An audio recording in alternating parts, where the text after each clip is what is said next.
Hey everybody, good to be with you again. Hope you're not too sick of the sight of me. A few weeks ago, my mum and my dad had a technical issue. This often happens.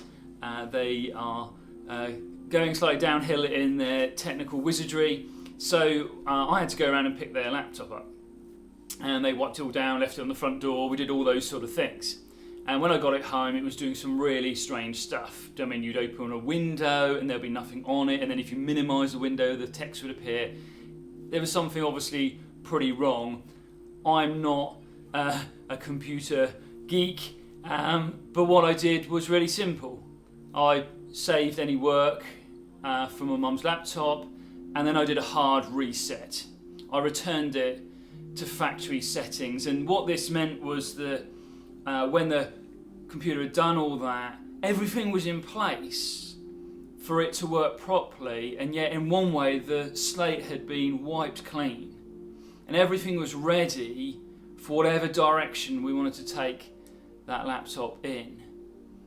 Other people have said this, it's not my idea, that this season of lockdown, within it, there's something like a hard reset going on. It's not, and please understand this, God did not cause coronavirus or think, let's do that so that we can hard reset, but God always works in the midst of mess. In the midst of this mess, for me and for you, I believe God's wanted to do a hard reset.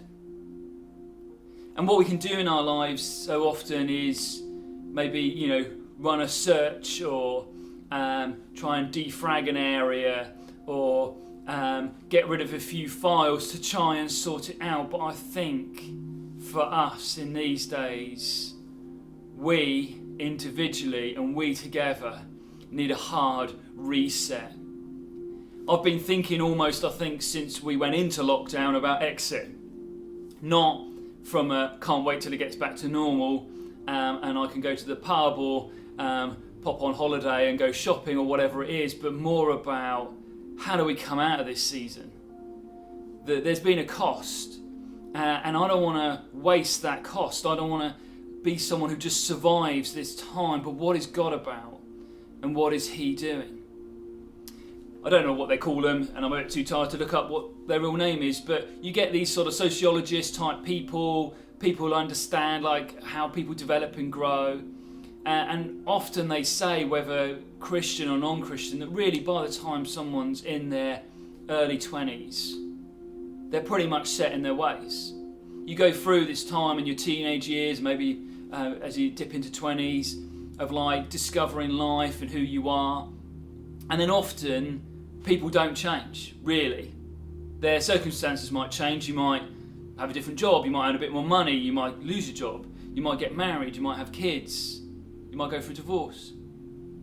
But actually, in terms of who you are, your values, in terms of how you perceive and have faith for and trust in certain areas, you're pretty much set. People talk about this in terms of Christianity, that we've got to get the young people, because if we don't get them in those years, then actually we miss that generation. And statistics say that most people come to faith during their sort of teenage or university years. The Bible doesn't say that though, does it? I find those things fascinating. When Peter stood up on the day of Pentecost, he says something amazing. He says, your old men will dream dreams. And this is a mark of the Holy Spirit. This is a mark of this new time. And studies have shown that actually your ability to dream, I'm not talking about dreaming dreams at night, your ability to imagine a better reality, to look at a situation and go, I dream of it being like this, or I desire it to become like this. That ability in our brains actually degenerates with age. Isn't it amazing that Peter says one of the marks of the Holy Spirit life is it's completely different. It doesn't do what the natural life does. If you're older today, by the Holy Spirit, it's time to dream dreams. You see, the Bible calls us to be transformed. If I quickly read some probably famous verses at the end of 2 Corinthians 3. And it says this, "Now the Lord is the Spirit, and where the Spirit of the Lord is, there is freedom. And we all with unveiled faces contemplate the Lord's glory and are being transformed into His image with ever increasing glory, which comes from the Lord, who is the Spirit." We are not supposed to just stop at some age and go, well, that's it. And then my circumstances change a bit. We are called to ever increasing glory, a life of transformation. It's a hard reset. Have you begun your exit strategy? Have you pressed hard reset on your finances? And I want to tell you, whether they're good or bad, that we can trust God. Have we thought about what we're going to do with our money, how we're going to approach it, or how we're going to live in regard to it, with our time, with our weekends, with our days off, with our relationships, with our families, with gathered church, with prayer, with reading the Bible, with what I do when things go wrong, with when people let me down. All of these areas, we have the opportunity to hard reset, to decide now what it is I'm going to be or do as those things come along, to be able to come to God, and which we should do anyway, and go, Lord, I've done my finances like this for X. How do you want me to do them? Trust in God. Trust in Him. I was chatting to Ethan yesterday, and of course for him, everything's up in the air. He was hoping to go to YWAM in October. Should have sat his A-levels next month, finals, and he was looking to go to YWAM in New Zealand in October, and we've been looking at flights, and that's all up in the air. And because we're homeschooled, well, I'm not, they are, it means, looks like their exams probably might be in November, so he can't go then, and then will he be able to go in January, and then he'll probably miss the deadlines for going to university, and what's he going to do?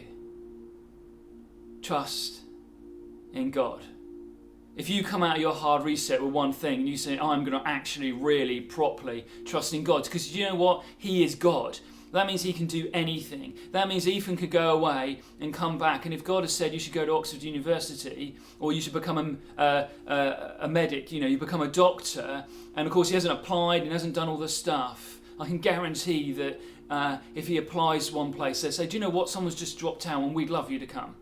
Yeah, because that's what God is. That's how He can work. We trust in Him and we take the next steps. So guys, we're going to be talking lots about this stuff in the coming weeks. We're thinking about taking the most incredible opportunity of our existence, and to make sure that whatever time I've got left post COVID-19 lockdown, I make it the best for Him and for His glory, which is my best, which is for my work. I know I will never be alone. Hard reset, people. There was another in the